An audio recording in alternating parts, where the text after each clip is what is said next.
अस्सलामु अलैकुम रहमतुल्लाहि व बरकातुहू। My name is doctor Zainab Arub and I am physiotherapist.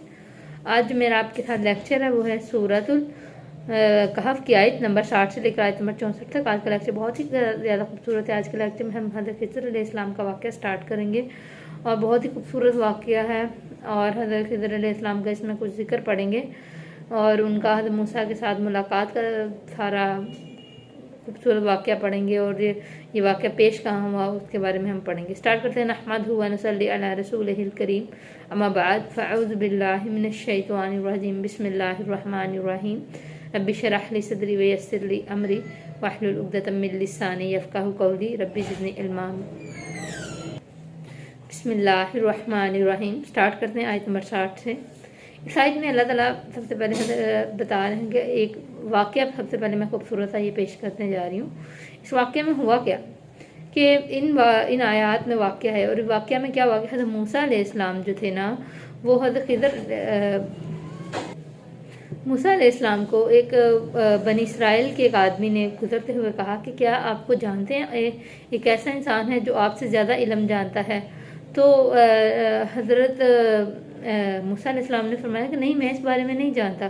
तो फिर नबी अकरम सल्लल्लाहु अलैहि वसल्लम कह रही सॉरी हज़रत मूसा अलैहिस्सलाम पे अल्लाह ताला ने वही की और वही में आप हज़रत मूसा अलैहिस्सलाम को अल्लाह ताला ने बताया कि अल्लाह ताला ने इनको एक आदमी हैं जो जिनको इनसे ज़्यादा इल्म दे रखा है, वो हज़रत खिज़र अलैहिस्सलाम हैं। और हज़रत मूसा अलैहिस्सलाम ने मतलब जब देखा कि कोई इल्म में ज़्यादा, तो हज़रत मूसा अलैहिस्सलाम ने कहा कि अगर कोई मुझ में इल्म से ज़्यादा है तो मैं उससे मिलना चाहूँगा। तो अल्लाह ताला ने फरमाया कि हज़रत मूसा अलैहिस्सलाम को कि आप एक जगह आप चलते जाएँ और अपना सफ़र शुरू करें और आपको एक मछली नज़र आएगी और जहाँ पे आपको वो मछली मिलेगी वहाँ पे आपका सफ़र ख़त्म होगा और वहाँ पे आपका सफ़र पूरा होगा, वहाँ आपको हज़रत खिज़र अलैहिस्सलाम मिलेंगे। हुआ क्या, हज़रत मूसा अलैहिस्सलाम अपने खादिम को साथ लिया और चल पड़े। चलते गए और एक जगह पे चट्टान पे गुजर रहे थे। हज़रत मूसा अलैहिस्सलाम के नाश्ते में उन्होंने अपने नाश्ते के लिए एक मछली रखी थी और वो एकदम से मछली उनके सामान से निकली और समुंदर में जाके तो चलने लगी दोबारा, मतलब एक मरी हुई मछली समुंदर से फिर चलने लगी और चले गई। और मतलब एक बहुत अजीब वाक़या था और गुलाम देख के हैरान रह गया। गुलाम ने सोचा कि मैं हज़रत मूसा अलैहिस्सलाम को बताता हूँ, लेकिन वो शैतान ने उसको बहकवाया और वो भूल गया और जिसकी वजह से वो बता ना सका और वो चलते गए। और वो हज़रत मूसा अलैहिस्सलाम के जब आगे जाके उस नाश्ते का इंतज़ाम के बारे में पूछा कि चलो हम यहाँ पे नाश्ता करते हैं या नाश्ते में क्या है वो निकालो, जो हमने मछली साथ लाए सामान सारा निकालने को। तो सामान में जब देखने लगे तो उसमें मछली ना थी। तो गुलाम को एकदम से याद आया कि हाँ, वो एक जगह चट्टान पे मछली खुद ब खुद यहाँ हमारे सामान से मरी मछली फिर से जाके समुंदर में गई और समुंदर से खुद ब खुद चलने लग गई और वो समुंदर को चीरते हुए गुजर गई। इस वाक़े को सुनते हैं तो मूसा अलैहिस्सलाम ने फरमाया कि तुमने मुझे क्यों नहीं बताया, मैं उसी को ही तो मिलना चाह रहा हूँ, उसी जगह को तो तब से तलाश कर रहा था। तो गुलाम ने कहा कि मुझे शैतान ने बहका दिया जिसकी वजह से मैं भूल गया। अब कहा जाता है कि ये सूडान की तरफ का इलाका भी हो सकता है और ये वो इलाका था जहाँ पे दो समुंदर आपस में मिलते थे, दो डिफरेंट समुंदर। और खुर्तूम का इलाका आजकल वहाँ पे है जहाँ पे दो समुंदर मिलते हैं, दो डिफरेंट कलर के।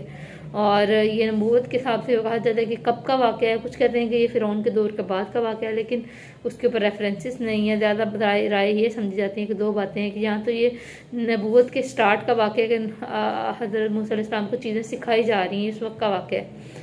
और दूसरा ये भी हो सकता है कि मूसा अलैहिस्सलाम को इन मुशाहिदात की ज़रूरत तब आई जब मतलब कुरैश से मिलते जुलते हालात थे। मतलब कुरैश में भी इनके ऊपर सख्त हालात थे और कुरैश में भी सारे मुश्किल वक्त आया हुआ था। तो जैसे कुरैश में मुश्किल वक्त था और जुल्म के पहाड़ तोड़ रहे थे कुरैश के लोग ईमान वालों पे, उस जैसा ही मतलब जैसे फ़िरौन, उसी तरह का सेम हालात वहाँ पे फ़िरौन ने मूसा अलैहिस्सलाम की कौम पे किया हुआ था। तो ये शायद वो उन्हीं दौर में ये मुशाहिदा हुआ था कि हज़रत मूसा अलैहिस्सलाम को सिखाया जाए। इसका मकसद क्या था? इस वाक़या का मकसद ये था कि अल्लाह ताला हज़रत मूसा अलैहिस्सलाम को एक सिखाना चाह रहे थे, उनको बताना चाह रहे थे कि देखें हर बात की एक मसलहत होती है। आगे हम इसका जब वाक़या पढ़ेंगे ना तो हमें समझ आ जाएगी कि ये क्या मतलब है। मतलब अल्लाह ताला ने इससे हमें जो सबक मिलेगा वो ये है कि हर बात की कुछ मसलियत होती है। अगर अल्लाह ताला, हम अक्सर देखते हैं जो काफिर होते हैं अल्लाह ताला उनको इतनी डील देते हैं, वो अमीर होते हैं, उनके पास इतना पैसा होता है, वो दुनिया में मौज मस्ती करते हैं, हम कहते हैं यार ये कितनी याशी से रहती है, हम क्यों नहीं रह पाते। देखिए अल्लाह ताला ने उससे हदायत छीन ली, इससे बड़ा उससे महरूमी उसमें क्या है। हदायत तो जिसके पास है वो दुनिया का सबसे खूबसूरत इंसान, और जिसके पास हदायत नहीं वो तो नाकाम है ना। तो अल्लाह ताला ने उससे हदायत ही ले लिया तो वो बंदा किस काम का है, वो कहाँ की कामयाबी में है, कहाँ की वो दुनिया में। तो अल्लाह ताला ही हर चीज़ की हिकमत को जानते हैं। मामलात बाज़ हमें और दिख रहे होते हैं, उसके पीछे की गहराइयाँ और होती हैं। और इंशाल्लाह हम कल के वाक़या में इसकी बहुत खूबसूरत डिटेल पढ़ेंगे। अभी ये छोटा सा वाक़या था ताकि हम स्टार्टअप कर सकें, और कल इंशाल्लाह कल के वाक़या में हम लोग एक लंबा वाक़या पढ़ेंगे, और जिसमें खिज़र अलैहिस्सलाम का मूसा अलैहिस्सलाम के साथ मिलना, और फिर उनका आगे जो क्या नाम है डायलॉग्स वो पढ़ेंगे। अहमदुहु व नसल्ली अला रसूलिहिल करीम, अम्मा बाद, अऊज़ु बिल्लाहि मिनश शैतानिर रजीम। और अल्लाह ताला में और सीखने वाला सिखाने वाला बनाए, अल्लाह ताला हम पे अपनी रहमत बनाए रखे। आमीन। जज़ाकल्लाह।